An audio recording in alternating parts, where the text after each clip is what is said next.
In the name of the cosmos. Hi, Moon. Boy, you sound stressed. Well, it's no wonder. Saturn's looking at you and Mars is coming awfully close. Just talk about money, resources, and talk about how to create structure, and you'll be just fine. The moon becomes full at 23 degrees in the sign of Pisces on October 1st. Welcome to In the Name of the Cosmos. My name is Sari Prakash. I'm a Vedic astrologer, and in today's video we're going to take a look at the first full moon cycle of October, understanding who's looking at her, who's aspecting her, and how we can best utilize and integrate her energies. Now, the month of September was really marked by two distinctive parts. And the second part was really laden with a lot of major planetary shifts. So first we had Jupiter move direct after its long retrograde. And then we had Rahu and Ketu, the head and tail of the dragon, the destiny bringers, the shifts in consciousness. They changed signs from the sign of Gemini and Sagittarius, this fire and air placement, moving into the earth and water placement of Taurus and Scorpio. And then we had on the very last days of September, we had the other heavy hitter, Saturn, move direct finally after several months of being retrograde. And this full moon cycle is quite an interesting one. It's the first of two. So the first one is on October 1st and the second one is on October 31st. And this first full moon has a lot of Saturnian energy within it, and then through an aspect. So in the Vedic system of astrology, Saturn sits at the heart of all water signs. It's there bringing this lesson of emotional fortitude, our emotional maturity, our ability to look and take responsibility for how we feel about things and how we're taking our feelings and transforming them into action, right? And then on the other side of it, we have Saturn really putting a lot of fear into it through its third aspect from the sign of Capricorn. So the moon is really pushed in with a lot of fear and anxiety. Then we have a very powerful Mars who's retrograding and very bright in the sky. So you can actually look up in the sky right now and see this it will look like a star to most of us if you're looking without a telescope. It's like a star sitting next to the moon. It's very, very bright right now. And it's retrograding, and on October 4th it will move back into the sign of Pisces. So it's encroaching upon the moon's space, coming closer and closer to her. So she's surrounded by these two very tough teachers for this gentle planet. And often we think about the sign of Pisces as this place where we go to transform and to transcend. But most of us don't have a very strong spiritual practice. So for most of us, it's not where we go to transcend and transform. Most of us is where we go to escape, right? So it's this kind of escapism place where we're avoiding kind of putting our head into the sand about stuff. But right now, Saturn is really pushing our head out of the sand, really pushing us into taking responsibility for how we are integrating our feelings right now, really understanding how we and where we feel the most vulnerable, and to start to take corrective action, right? This is through Mars. So it's a tough and heavy full moon. It's a very angry full moon because the moon is really looking for a sense of peace and a sense of feeling relaxed. And here she's not feeling relaxed. She's feeling laden with fear about what the future will bring, what our economic resources will, when they will start to flow within us again. And then Mars about what direction and how to move, right? It's going governed by a nakshatra. So a nakshatra being the lunar house and Pisces being the solar house, right? And in the Vedic system, we blend these two energies together. It's ruled by a nakshatra or being deposited by a nakshatra called Uttarabhadrapada. Now, Uttarabhadrapada is a pair of nakshatras. They're a Naga nakshatra, right? So this Kundalini Shakti, in fact. So it's this place with this ability to rise the transforming fires, right? And this part is really related to our root chakra, right? So there's different Naga nakshatras within the nakshatra wheel. And I'm working on a video to explain the nakshatras. But there's different ones within the wheel. And this one, Uttarabhadrapada, is really about our root chakra, our stability nakshatra. It's ruled by a deity called Airbudya, right? And you can see in these paintings of Vishnu's, or these depictions of Vishnu, as he's reclining on this giant snake with this 8-hooded snake, right? This is an Antana Sheshnag, right? So this is very much related to this full moon, about where our stability is, right? And it's very fiery, it's very angry, and it's on the hunt for it, right? This full moon cycle is really where Saturn is pushing our head out of the sand, where it's asking us to really understand our connection with how the world is shaped. Because most of us run around feeling like a little fish, thinking that what we have to say and what we do and how we live our lives is not really impacting the greater world. We have to stop seeing ourselves as little fishes in the ocean and seeing that actually we are the ocean. We all are the ocean, and we help to direct its flow. And we need to work on our ability to endure. This is Saturn coming through the moon. Our ability to endure in order to hold the flow of prosperity. Right? Because the flow of prosperity is created through structure. And this is a big part of the lesson of this full moon, as we have the sun in the sign of Virgo really highlighting our ability to create structure, our ability to manage ourselves, our ability to really create our own business plan of our life, of where we want to go.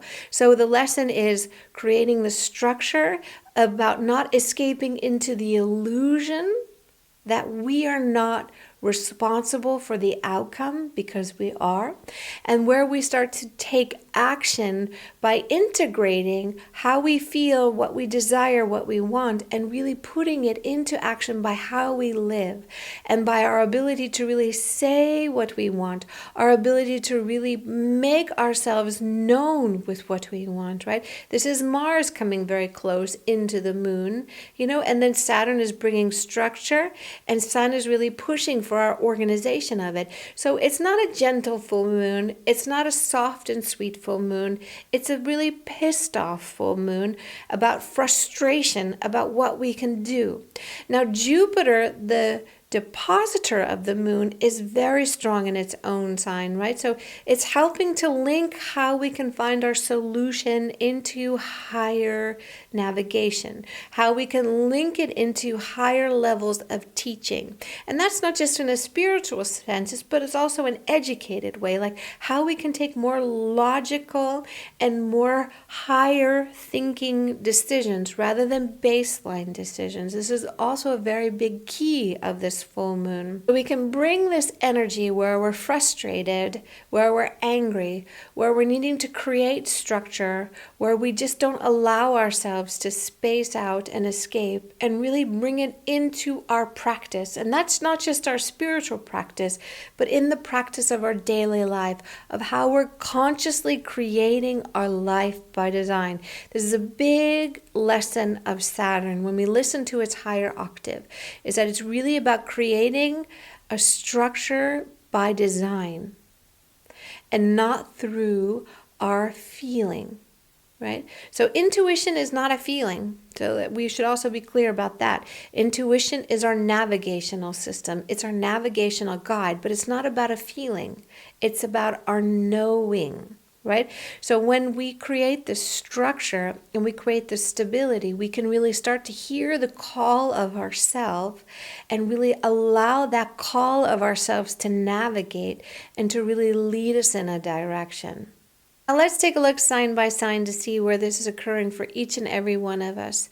For Aries, this is occurring in your 12th house. So your 12th house is a place where we have this element of real desire to escape, but it also can be a place of behind the scenes planning, a place of where you can create long-term plans and just start to see how it would flush out, start to see how you could actually turn around your experience of 2021 into making it into a success, because you have Rahu in your second house, really where it wants to create a lot of wealth and a lot of gains for you.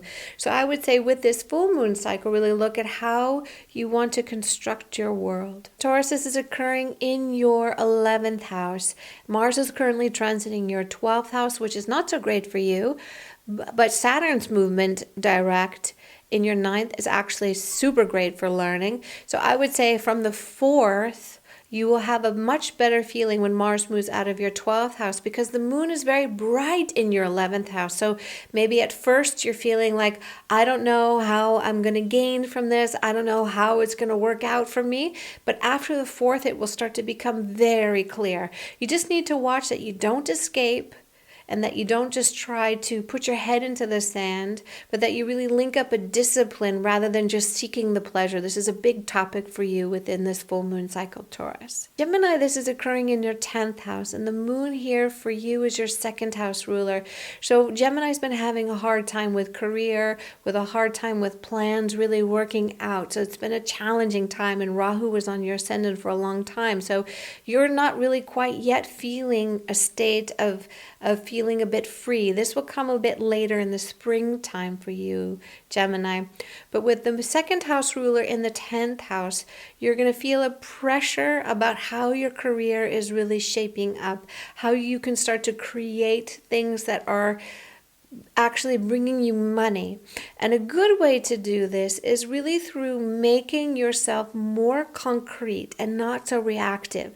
Really connect with your breath, start to really energize yourself through movement. Really put yourself into a state of where you take off this nervous energy, because Geminis right now are a little bit hot, and with this full moon in the 10th house and it being your second house ruler, here you can feel like it's just not so stable for you, and it brings up a lot of subconscious thoughts into the forefront. So for you, really just work on bringing out this nervous, tense energy out of your body, and then wait until the new moon comes, when it's a little bit better time for you for planning. For Cancer, this is occurring in your 9th house. So your first house ruler is in the 9th house. This is a very beautiful full moon for you.